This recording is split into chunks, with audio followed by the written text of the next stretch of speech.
ওম শান্তি। আজকে তারিখ হলো 1-3-2026, প্রাতঃমুরলী, অব্যক্ত বাপদাদা। ওম শান্তি। 9-3-2009, মধুবন ডিভাইস।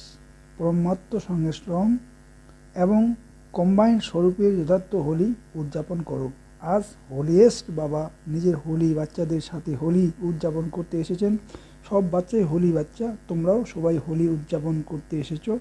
ভাবো তোমরা সব হোলি আত্মা কোন রং লেগেছে যাতে তোমরা হোলি হয়ে গেছো। রং তো অনেক রয়েছে, কিন্তু তোমাদের উপর কোন রং লেগেছে? সবচাইতে শ্রেষ্ঠ রং কোনটা যাতে তোমরা হোলি হয়ে গেছো?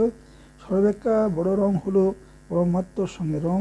তো পরমাত্মার সঙ্গে রং লেগে যাওয়ার সহজভাবে তোমরা হোলি হয়ে গেছো, কেননা পরমাত্মার সঙ্গে অবিনাশী সঙ্গে রং।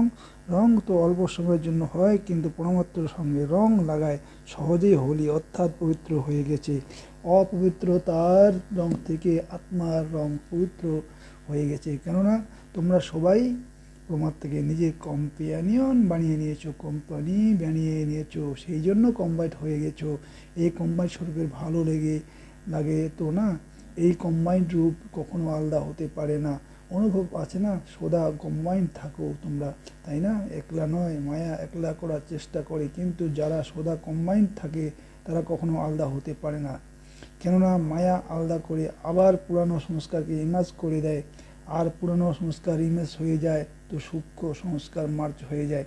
পুরানো সংস্কার হলো অসাধনতা আর আলস্যের, এগুলো ভিন্ন ভিন্ন রূপে ইমেজ হওয়া কম্বাইন্ড রূপ আলাদা হয়ে যায়।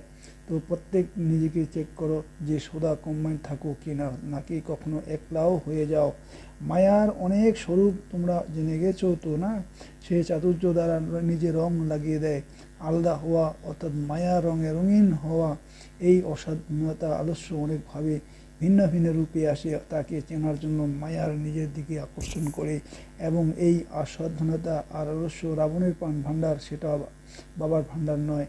রাবণের ভাণ্ডারকে বাচ্চারাও নেশায় সাথে বলে দেয় থাকে, আমি চাই না, কিন্তু এটা আমাদের সংস্কার। আমরা সংস্কার বলতে শুরু করে এটা কি পরমাত্ম ভাণ্ডার নাকি রাবণের ভাণ্ডার? ভাবো, সেটা আমার সংস্কার বলা কি রাইট? আমার বানিয়ে দেওয়ার এটা মায়ার চালাকি। বাবার ভাণ্ডার অনুপম নাকি রাবণের এই ভাণ্ডার? কেমন রীতিতে বাচ্চারা নিজে নিষ্কৃতি দেওয়ার জন্য বলে দেয় আমার সংস্কার, কিন্তু এটা আমি চাই না। সুতরাং ভাবো, বলেন রাবণের ভাণ্ডারকে নিজের বানানোর ধীরে ধীরে যে শুভ সংস্কার আছে তা সমাপ্ত হতে থাকে। পরমাত্মার সঙ্গে রং ফিকে হতে শুরু করে, আর মায়ার রং ইমাজ হতে থাকে। অতএব চলতে চলতে নিজেকেই চেক করতে হবে কোন রঙের পড়েছে। লোকেও হোলি কী করে, যা কিছু মন্দ তাকে আগে জ্বালায়, তারপরে রং লাগায় উদযাপন করে। তো তোমাদের উপরে বাপদাদার সঙ্গে রং তো লাগিয়েছেন, কিন্তু সেই সঙ্গে জ্ঞানের রং, শক্তির রং, গুণের রং তিনি লাগাতে থাকেন। তো সকলের উপরে এই আধ্যাত্মিক রং রঞ্জিত হয়েছে তো না? রঞ্জিত হয়েছে। হাত উঠাও, আধ্যাত্মিক রং লেগে গেছে, অবিনাশী রং লেগে গেছে, তার উপরে আরও কোনো রং লাগাতে পারে না। এই রং দ্বারা কত হোলি হয়ে গেছে, যা সমগ্র কল্পে তোমাদের মতো হোলি পবিত্র আর কেউ হতে পারে না। তোমাদের পবিত্রতা প্রভুর সঙ্গে রং পরমাত্মা কম্বাইন্ড থাকার অনুভব সবচাইতে স্বতন্ত্র আর সুন্দর। তাছাড়া যারাই হোলি পবিত্র হয় তাদের শরীর পবিত্র হয় না, আত্মা পবিত্র হয়। কিন্তু তোমরা এমনভাবে হোলি হও, পবিত্র হও, যাতে তোমাদের শরীর আর আত্মা দুইই পবিত্র থাকে। আর পবিত্র থেকে সুখ, শান্তি, প্রেম, আনন্দের জননী বলা হয়ে থাকে। সেখানে পবিত্রতা আছে, যেখানে সুখ শান্তি সাথে আছে, কেননা সেখানে জননী থাকে, সেখানে বাচ্চারা থাকে। কেননা বাবা এসে তোমাদেরকে এমন করে হোলি বানান যে কলিযুগের লাস্ট জন্ম তোমরা তোমাদের চিত্ররূপে রেখে থাকো। কত বিধিপূর্বক তাদের পূজা হয়, এটা পবিত্রতার বিশেষত্ব। এবং যত মহান আত্মা, ধর্মাত্মা পবিত্র হয়েছে তাদের কিন্তু কারো মন্দির হয় না, এইভাবে বিধিপূর্বক পূজা কারো হয় না। এবং লাস্ট জন্ম পর্যন্ত তোমাদের চিত্র কল্যাণময় আশীর্বাদ দিতে থাকে, অল্প সময়ের সুখ শান্তি অনুভব করায়।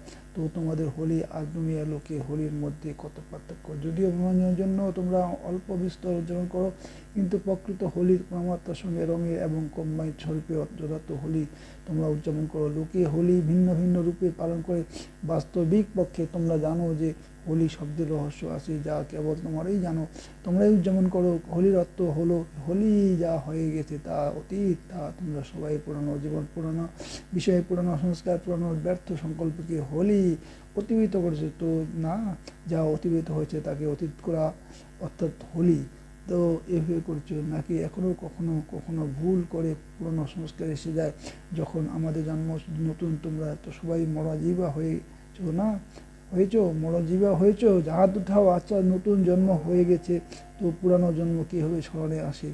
পুরানো পুরানো হয়ে গেছে, যদি পুরানো বিষয় কিংবা সংস্কার ইমাস হয়ে যায় তবে কি বলবে? হোলি উদযাপন করেছো, হোলি অতীত অতীত করেনি। পরমাত্মার সঙ্গে রং ভালো করে অনুরঞ্জিত হওয়া অর্থাৎ পুরানো জন্ম ভুলে যাওয়া, পুরানো বিষয় ভুলে যাওয়া। কেননা তোমরা মরজীবা হয়ে গেছো না, যেভাবে শরীর ছেড়ে এক জন্ম থেকে আরেক জন্ম নাও তখন কি পুরনো জন্ম স্মরণ থাকে? তো তোমরা সবাই এখন ব্রাহ্মণ জন্ম ভ্রমণকারী, সুতরাং বিগত জন্মের সংস্কার থাকে। তোমরা ভুল করে বলে থাকো আমার সংস্কার হয়, তোমাদের হয় ব্রাহ্মণ জীবনের সংস্কার। এটা কখনো অসাধারণ, কখনো রয়াল, আলস্যের ভিন্ন ভিন্ন অনেক রূপ আছে। কখনো এই বিষয়ে ক্লাস করো, আলস্য কত প্রকার হয় আর কত রয়াল রূপে আসে। তো ব্রাহ্মণ জীবন অর্থাৎ নতুন জীবন, এতে পুরনো কিছু হতেই পারে না। তো আজ হোলি উদযাপন করতে এসেছো তো না, তো হোলি অর্থাৎ হোলি, আজ হোলি উদযাপন করো অর্থাৎ পুরনো সংস্কার হোলি জ্বালানোর পরেই উদযাপিত হয়। তো এখন তোমাদের উদযাপিত স্বরূপ জ্বালিয়েছো দিয়েছো, এখন উদযাপন করতে হবে প্রভুর সঙ্গে রঙের আনন্দে নিয়ে থাকো। তোমরা তোমরা কম্বাইন থাকার অনুভাবী, তাই নয় কি নয় টিকি হোলিয়েস্ট বাবা তোমাদের উপরে রং লাগিয়েছে হোলি হওয়ার, পবিত্র হওয়ার। তো আজ কোন হোলি উদযাপন করছো? আর বিশেষ কোনো পুরানো সংস্কার আসতে দিও না, এই হোলি উদযাপন করতে হবে। উদযাপন করতে পারবে নাকি কখনো কখনো বেশি যাবে?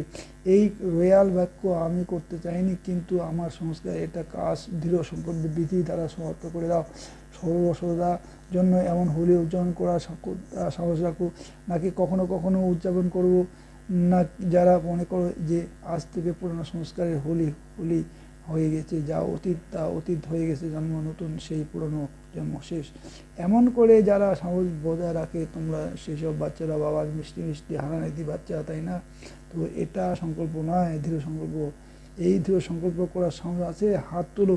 দেখো সবাই তোমরা সাহস করে রেখেছো, ঠিক আছে, অল্প কিছু যদি বা থেকেও গেছে, কিন্তু তোমরা সবাই সাথী তো না? যারা পাক্কা সাথী তারা দু হাত তোলো, সবার এই ফটো তোলো। আচ্ছা, ডবল বিদেশি হাত তুলেছ, তো বাপদাদা তোমাদের পরম পদম গুণ অভিনন্দন জানাচ্ছে। হোলিকে হোলি অতীতকে অতীতেই রাখার উদযাপনের জন্য এখন ভুল করো, নিজের মুখ থেকে এই শব্দ বের হতে দিও না। আমরা সংস্কার, রাবণের সংস্কারকে আমার বলেছ বিস্ময়কর। রাবণকে শত্রু বলা হয়, শত্রু ভাণ্ডার নিজের বানানো, এটা তো আশ্চর্যজনক বিষয়। তোমাদের আশ্চর্য লাগছে না? কি বলবে? ভুল করে বলে দাও, তোমরা বলে দাও, পরে ভিতরে মন পুড়ে পুড়ে যায়। উপলব্ধি করো, বাবার সাথে কোথাও বলে ক্ষমা চেয়ে নাও, বাবা কাল থেকে করবো না, তবু করে ফেলো তোমরা। এখন বাপদাদা কী করেন দেখে যাবেন। এখন এই শব্দে হোলি জ্বালাও, দেখো জ্বালানোর ব্যাপারেও একটা খুব ভালো বিষয় বাবা বলে থাকেন। কোকি মিষ্টি পুরো পড়াটা সুতো দিয়ে বেঁধে রান্না করে হোলিতে আগুনে দেয়, তো যখন পুরোপুরি কোকি রান্না হয়ে যায় তার সেটা বের করা হয়, তখন কোকি তো রান্না হলো কিন্তু সুতো জ্বলে যায় না। তোমরা যে প্রথম পাঠ পড়েছো যে আত্মা অবিনাশী, তার শরীর বিনাশী, এটা তার স্মৃতিচিহ্ন। যারা এই উৎসব কিংবা শাস্ত্র বানিয়েছে তারাও বাবা বাচ্চা, কিন্তু তোমরা সব হারানিধি বাচ্চা। বাবা দাদা দেখেন তাদের চমৎকার তো কম নয়, এটা যেন আটার মধ্যে লবণের মতো, কিন্তু তার বানিয়েছে বড়ই নরম। তোমরা যদি দেখো প্রতিটা উৎসবে তারা স্মারক বানিয়েছে, কিন্তু কিছু বিষয়ে সূক্ষ্ম আছে, সেগুলোর স্থূল রূপ দিয়ে দিয়েছ। যেমন হোক সামানিক বানিয়েছ না, তো ভক্তিতে কম করনি, ভক্তিতে দাপর করে যেগো স্মৃতি কিছু না কিছু কিছু করণী স্মৃতি কিছু বিষয়ে রেখেছে, এটা তোমাদের অতি বিকারী হওয়ার থেকে রক্ষা করেছে। তো যারা এই উদযাপন নিয়ে উৎসব কিংবা শাস্ত্র রচনা করেছে বাপদাদা অবশ্যই তার ফল দেন। ভক্তিতে তারা অন্তত কিছু বিষয়ে স্মরণ তো করে, অল্প টাইমের জন্য তারা বিকার থাকে, নিস্তার পেয়ে যায়। তো তোমরা আজ কোনো হোলি উদযাপন করছো, কোন হোলি উদযাপন করছো? হোলি সবাই বলো হোলি হোলি, এভাবে করো হোক, পাক্কা তো না? উদযাপন করেছো। আচ্ছা, কাল আবার মায়া আসবে, কাল আবার মায়া আসবে। তো কেননা মায়া শুনছে, কিন্তু তোমরা এমন হতে দিও না, নিজেকে দিকে কোনটা মজা হয়তো, তাই না, এতে মজা আসে, তাই না, পরমানন্দে থাকো, বাবাকে স্মরণ রাখো। বাবা আমাদের কত রঙে অনুরঞ্জিত করেছেন, যার দ্বারা তোমরা হলিহংস হয়ে গেছে। হলিহংস অর্থাৎ নির্ণয় শক্তি, হলিহংস। যে কোনো কাজ করো না কেন একটা সিট ফিক্স করে নাও, অথবা সেই সিটে সেট হয়ে তারপর নির্ণয় করো সেই সিট তোমরা জানো। সেই সিট হলো ত্রিকালদর্শী সিট। আগে ত্রিকালদর্শী সিটে সেট হয়ে 3 কাল দেখো, শুধু বর্তমান নয়, আদি মধ্য অন্ত 3 কাল দেখো, তিনি কালে লাভ আছে নাকি লোকসান।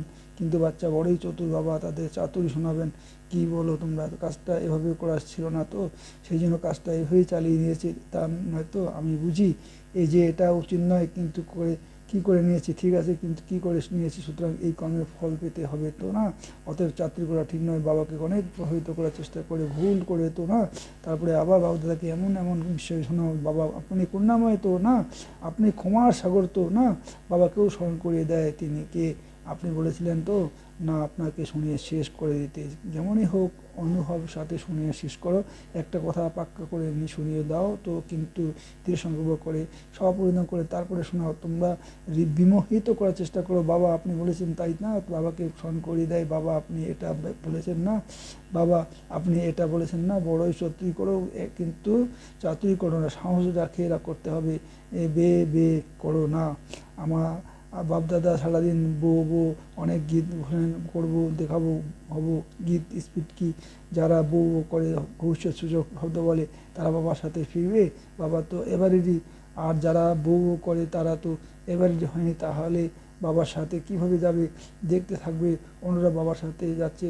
প্রত্যেকেই বাচ্চার প্রতি বাবার প্রথম গুণ ভালোবাসা আছে, বাবা চান না আমরা বাচ্চা আর সাথে যাবো না, যখন ঘরে ফেরার সময় এসে গেছে তখন কি করে ঘরে ফিরবে না, কেননা ঘরে ফিরে তারপরে রাজ্য আসতে হবে, যদি সাথে ঘরে না যাবে তবে গ্রাম্য বাবার সাথে রাজ্যে আসতে পারবে না, পিছনে আসবে। তো তোমাদের প্রতিজ্ঞা কি সাথে যাবে নাকি এসে যাবে, এ তো বউ লাগবে, পৌঁছে যাব, দেখবেন বাবা পৌঁছে যাব। তো এই ভাষা এখন সমাপ্ত করো। চতুর্দিকে সব বাচ্চাকে বাপদাদাকে দেখছেন যে মেজরিটি স্থানে সেন্টার্সে এগুলো বসেও সায়েন্সের সাধন দ্বারা তারাও বাপদাদাকে দেখতে থাকে। তোমরা টলি হতো না, তারা টলি করে, তো বাপদাদা সবাইকে দেখছেন যে কীভাবে দূরে বসে নৈকটের অনুভব করছে। তো চতুর্দিকে বাচ্চারা যারা এই সংকল্প ধারণ করেছে যে সদা বা সমান সম্পূর্ণ হতে হবে এবং এই সংকল্প সময় দৃঢ়তার বল দিতে থাকে, চতুর্দিকে যারা এমন শুভ সংকল্প ধারণ করে সেই সঙ্গে বাবার আশা পূরণ করে, এমন আশা নক্ষত্রে সেই সঙ্গে দাদির বল কর্মাতীত হতেই হবে। আর মাম্মার এই বল সদা যা করতে হবে তা আজ করো, কালকের জন্য ছেড়ে দিও না। এবং দিদির এই বল এখন ঘরে যেতে হবে, এটা কোনো কুঞ্জরিত হওয়া চাই, বারবার ঘরে যেতে হবে, তো গতে বাজতে হবে, কর্মাতীত হতে হবে, এখন ঘরে ফিরতে হবে। এই বল বারবার যারা স্মৃতিতে আনে, এমন সমস্ত আত্মাদের হোলির অভিনন্দন। আর সেই সঙ্গে বধূবনের ঘেরাও মৌচাকের মতো দেখতে, রাজধানী মিষ্টি পাওয়ার আগে সবাই মুখ খোলো আর খেবর খাও। খেয়েছো তো বাপদাদা এখন অ্যাডভান্স পার্টির বাচ্চাদের থেকে সবাইকে অনেক অনেক গুণে স্নেহ শ্রমণ আর বাবার নমস্কার বরদান। সর্ব আত্মার প্রতি স্নেহ আর শুভচিন্ত ভাবনা রেখে দেহি অভিমানী হব। মহিমা করে এমন আত্মাদের প্রতি যেমন স্নেহের ভাবনা থাকে, ঠিক তেমনই যখন কেউ শিক্ষার ইঙ্গিত দেয় তখন এই ক্ষেত্রে সেই আপনার প্রতি এমনই স্নেহের শুভচিন্তনের ভাবনা যেন থাকে যে ইনি আমার জন্য সবচাইতে বড় শুভচিন্তক। এরকম স্থিতিকে বলা হয় থাকে দেহি অভিমানী। যদি দেহি অভিমানী হও তবে অবশ্যই অভিমান রয়েছে, যার অভিমান আছে সে কখনো নিজের অভিমান সহন করতে পারবে না।